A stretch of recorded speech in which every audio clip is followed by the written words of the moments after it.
Hola a todos y bienvenidos. En este video me gustaría seguir con la serie de videos dedicadas a continuidad y me gustaría iniciar con el siguiente ejemplo, el cual consiste en una pregunta: ¿en dónde es continua la función f de x igual a logaritmo natural de x más tangente inversa de x entre x al cuadrado menos 1?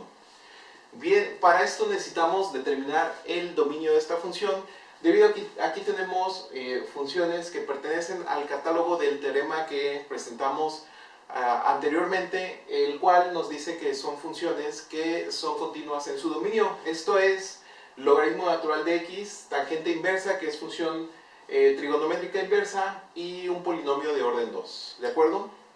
Entonces, para determinar el dominio, primero determinamos la intersección de los dominios de las dos funciones que tenemos arriba. Tangente inversa es continua en los reales, mientras que el logaritmo natural es continuo en los reales positivos únicamente. El polinomio que tenemos en la parte inferior es continuo en todos los reales, y nos gustaría saber dónde este polinomio es distinto de 0 para evitar las indeterminaciones. Entonces, la intersección de los dominios, de los dos dominios que tenemos arriba, son simplemente los reales positivos, y habrá que quitarle las raíces si es que están las raíces que estén en los reales positivos del polinomio de grado 2 que tenemos abajo. Este polinomio de grado 2 tiene dos raíces, las cuales son menos 1 y 1. Menos 1 no es parte de los reales positivos, pero 1 sí. Así que el dominio de esta función son simplemente todos los reales positivos distintos de 1. ¿De acuerdo? Entonces, este es el dominio donde esta función va a ser continua.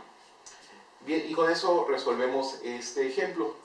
Ahora, otro ejemplo dice: encuentre el límite cuando x tiende a pi de seno de x entre 2 más coseno de x.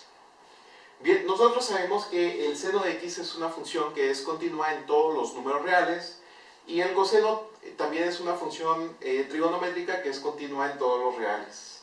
Nos interesa saber ahora dónde tiene ceros la función de abajo. Dado que el coseno de x está acotado entre menos 1 y 1, la función que tenemos en el denominador nunca se iguala a 0, y concluimos que esta es una función continua en todos los reales, ¿sí? Entonces, para calcular este límite, todo lo que tenemos que hacer es evaluar seno de pi entre 2 más coseno de pi. Bien, entonces nosotros sabemos que el seno de pi es simplemente 0 y el coseno de pi es menos 1. Así que lo que vamos a tener es que el límite es simplemente 0. El siguiente ejemplo dice: determine el límite cuando x tiende a 1 del seno inverso de 1 más raíz cuadrada de x entre 1 menos la raíz cuadrada de x. Bien, entonces para evaluar este límite cuando x tiende a 1, lo que tenemos que hacer es primero darnos cuenta que seno inverso es una función continua entre menos pi medios y pi medios, ¿de acuerdo? Es donde está definido el arcoseno o seno inverso. Dado que es continuo en este intervalo, nosotros podemos pasar el límite al interior de la división, con lo que obtenemos que esto es igual al límite del seno inverso, perdón, al seno inverso del límite de 1 menos x entre 1 menos raíz cuadrada de x entre 1 menos x.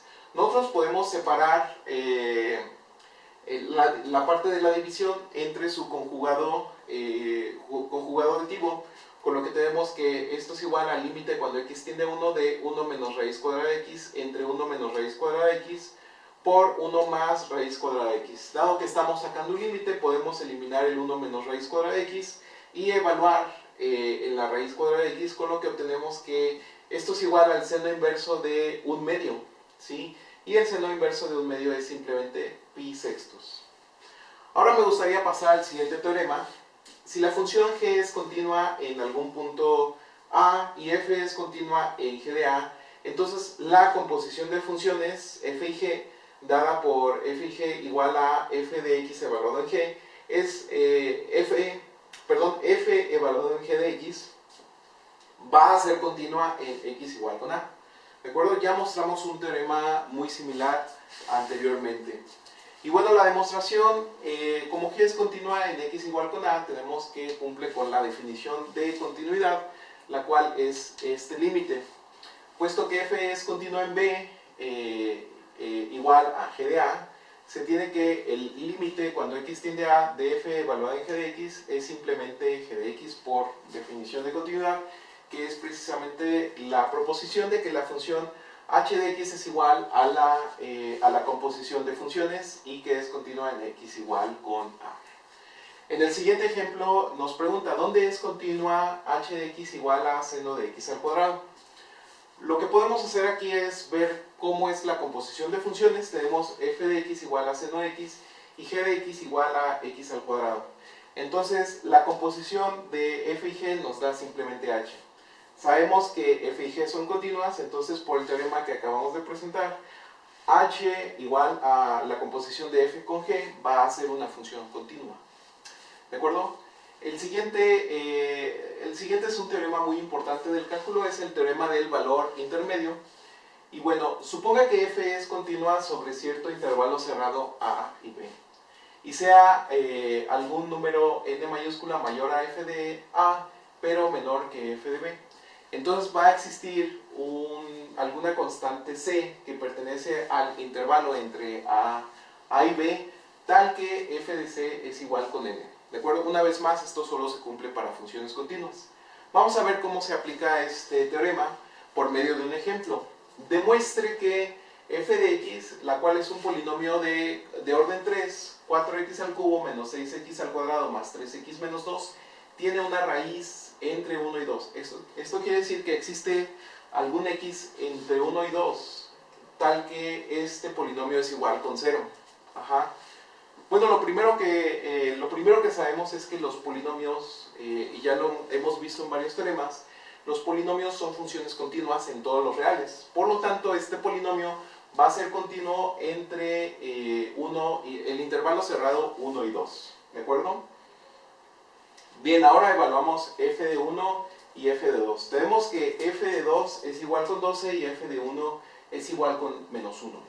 Si yo fijo un n mayúscula igual con 0, tenemos que n mayúscula es mayor que menos 1, lo cual es f de 1, pero es menor que f de 2, es menor que 12. ¿De acuerdo? Bien, entonces, por el teorema del valor intermedio, existe c que pertenece al intervalo, existe algún c, no sé cuál es, pero sé que existe con certeza, dado que el polinomio es continuo. Existe c en el intervalo 1 y 2. De acuerdo, aquí nada más hay que corregir. Lo que nos dice el teorema es que el intervalo va a ser abierto. ¿De acuerdo? Entonces modificamos los extremos de este intervalo para estar de acuerdo con el teorema. Entonces tenemos que es el intervalo abierto desde 1 a 2, tal que f de c es igual con 0, y con esto, por el teorema del valor intermedio, queda demostrado que este polinomio tiene que tener una raíz entre 1 y 2. Por último, me gustaría terminar este video con una definición, ¿sí? Que esto nos va a ayudar a encontrar asíntotas, bueno, lo que se conoce como asíntotas horizontales. Sea f definida sobre un intervalo que corre desde a hasta el infinito. Entonces, el límite de f de x cuando x tiende a infinito es igual a AL. Esto significa que los valores de f de x pueden aproximarse arbitrariamente a L eligiendo x suficientemente grande. ¿De acuerdo? Entonces, cuando x crece al infinito y es suficientemente grande, nosotros nos podemos acercar arbitrariamente a L. Si queda cualquier duda, por favor, déjala en los comentarios o ponte en contacto conmigo y nosotros nos vemos en el siguiente video. Hasta luego.